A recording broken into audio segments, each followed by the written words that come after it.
Un peu plus d'un mois après l'incendie du tunnel du Fréjus qui avait provoqué la mort de 2 chauffeurs routiers et la fermeture de l'ouvrage, la vallée de la Maurienne n'a jamais été aussi calme. Tous les poids lourds ont été détournés vers le Mont-Blanc ou vers Nice. Une situation d'urgence au départ, mais les élus et les écologistes veulent en profiter pour tenter de relancer le ferroutage. Hervé Guéquier, Christian Walter. Déserte. Incroyablement déserte. L'autoroute A43 vers le tunnel du Fréjus est certainement la moins fréquentée de France depuis le 4 juin dernier, l'incendie et la fermeture du passage transalpin.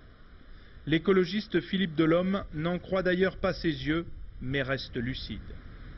Derrière tout ça, derrière ce répit, il y a une qualité de vie. Et que cette qualité de vie, il faut qu'on arrive à l'obtenir rapidement.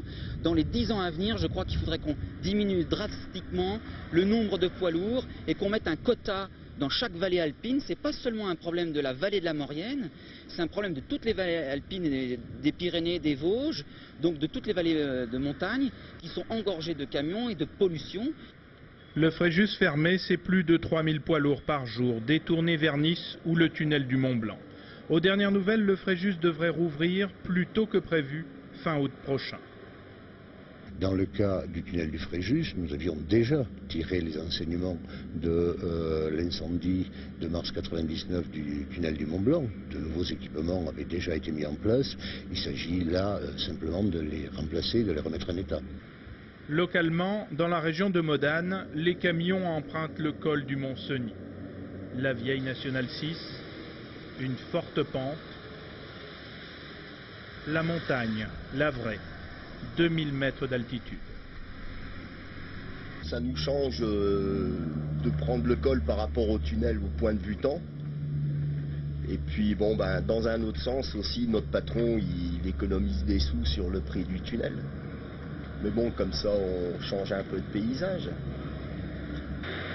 L'alternative, ce serait le chemin de fer. Nous sommes ici dans la galerie de service du futur tunnel ferroviaire France-Italie. 52 km sous les Alpes pour une grande ligne Lyon-Turin. Problème, le projet n'est pas encore totalement financé. Il faut trouver 13 milliards d'euros.